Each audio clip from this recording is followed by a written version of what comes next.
ರಾಜಧಾನಿ ಬೆಂಗಳೂರಿನಲ್ಲಿ ಡೆಂಘಿ ಪ್ರಕರಣಗಳ ಸಂಖ್ಯೆ ಹೆಚ್ಚಳವಾಗ್ತಾ ಇದೆ.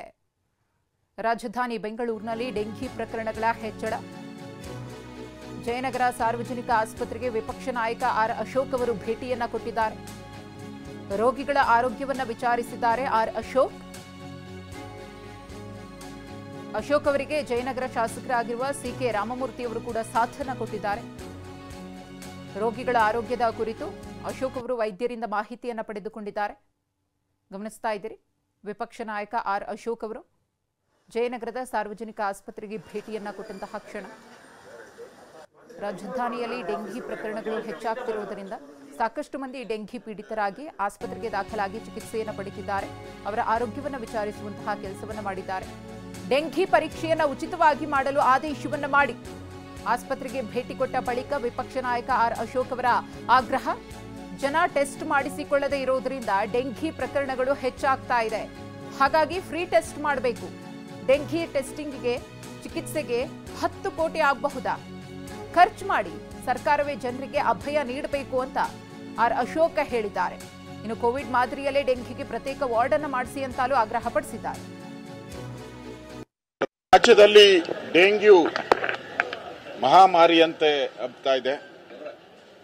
ಕಳೆದ ಜನವರಿಯಿಂದ ಪ್ರಾರಂಭ ಆದಂಥ ಈ ಡೆಂಗ್ಯೂ ಜುಲೈ ಅಷ್ಟೊತ್ತಿಗೆ ದೊಡ್ಡ ರೀತಿಯಾಗಿ ಇಡೀ ರಾಜ್ಯದಲ್ಲಿ ಎಲ್ಲ ಜಿಲ್ಲಾ ಮತ್ತು ಎಲ್ಲ ತಾಲೂಕುಗಳಲ್ಲೂ ಕೂಡ ಡೆಂಗ್ಯೂಯಿಂದ ಬಳಲ್ತಾ ಇರೋರ ಸಂಖ್ಯೆ ಜಾಸ್ತಿ ಆಗ್ತಾ ಇದೆ.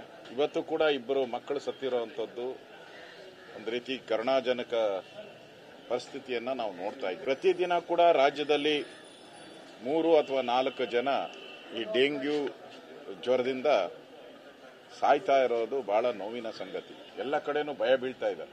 ಏನಪ್ಪ, ಸೊಳ್ಳೆ ಕಚ್ಚಬಾರ್ದು, ಅವಾಯ್ಡ್ ಮಾಡಿ, ಆಚೆ ಬರಬಾರ್ದು, ಈ ಥರದೆಲ್ಲ ಕೂಡ ಭಯದ ವಾತಾವರಣ ಮೂಡ್ತಾ ಇದೆ. ಆದರೆ ಸರ್ಕಾರಕ್ಕೆ ಇನ್ನೂ ಇದ್ರ ಭಯನೇ ತಡ್ತಾ ಇಲ್ಲ. ಸ್ಯಾಂಪಲ್ ಟೆಸ್ಟ್ ಮಾಡಿದ ಸ್ಯಾಂಪಲ್ಸಲ್ಲಿ 100 ಸ್ಯಾಂಪಲ್ ಟೆಸ್ಟ್ ಆದರೆ ಸುಮಾರು 13ರಿಂದ 14% ಅಂದರೆ 100 ಚೆಕ್ ಮಾಡಿದ್ರೆ 13ರಿಂದ 14 ಜನಕ್ಕೆ ಈ ಡೆಂಗ್ಯೂ ಕನ್ಫರ್ಮ್ ಆಗ್ತಾ ಇದೆ. ಅದರಲ್ಲೂ ಬಹಳ ಬೇರೆ ಬೇರೆ ಕಾಯಿಲೆ ಇರುವಂತ ವ್ಯಕ್ತಿಗಳಿಗೆ ಈ ಡೆಂಗ್ಯೂ ಬಂದ್ರೆ ಅವರು ಸಾವು ಬಹಳ ಹತ್ತಿರ ಆಗ್ತಾ ಇದೆ. ಒಂದು ಕಡೆ ಸರ್ಕಾರ ಇಷ್ಟೆಲ್ಲ ಆದರೂ ಕೂಡ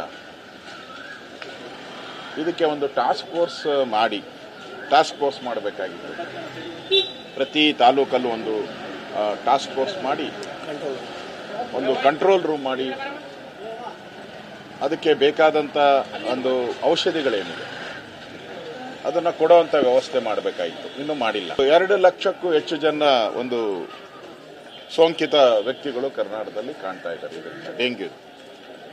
ಇವರ ಪರೀಕ್ಷೆಗೆ ಹಣವನ್ನ ಸರ್ಕಾರ ಕೊಡಬೇಕು. ಯಾವ ರೀತಿ ಕೋವಿಡ್ ಅಲ್ಲಿ ನಾವು ಫ್ರೀ ಟೆಸ್ಟಿಂಗ್ ಅನ್ನ ಮಾಡಿದ್ರಿ ಮತ್ತು ಪರಿಶೀಲನೆ ಮಾಡಿದ್ರಿ, ಯಾರ್ಯಾರಿಗೆ ಕೋವಿಡ್ ಇದೆ ಅವ್ರನ್ನ ಅಡ್ಮಿಟ್ ಮಾಡಿ ಅವ್ರಿಗೆ ಪೂರ್ತಿ ಖರ್ಚು ವೆಚ್ಚ ಏನೇನಿದೆ ಅದೆಲ್ಲವನ್ನ ಸರ್ಕಾರನೇ ನಾವು ಕೊಟ್ಟಿದ್ವಿ. ಈ ಸರ್ಕಾರಕ್ಕೆ ನಾನು ಡಿಮ್ಯಾಂಡ್ ಮಾಡ್ತಾ ಇದ್ದೀನಿ, ಕೂಡಲೇ ನೀವು ಟೆಸ್ಟಿಂಗ್ ಅನ್ನ ಫ್ರೀ ಮಾಡಿ. ಯಾವ ರೀತಿ ಕೋವಿಡ್ ಗೈಡ್ಲೈನ್ಸ್ ಅಲ್ಲಿ ನಾವು ಟೆಸ್ಟಿಂಗ್ ಅನ್ನ ಫ್ರೀ ಮಾಡಿ ಅದನ್ನು.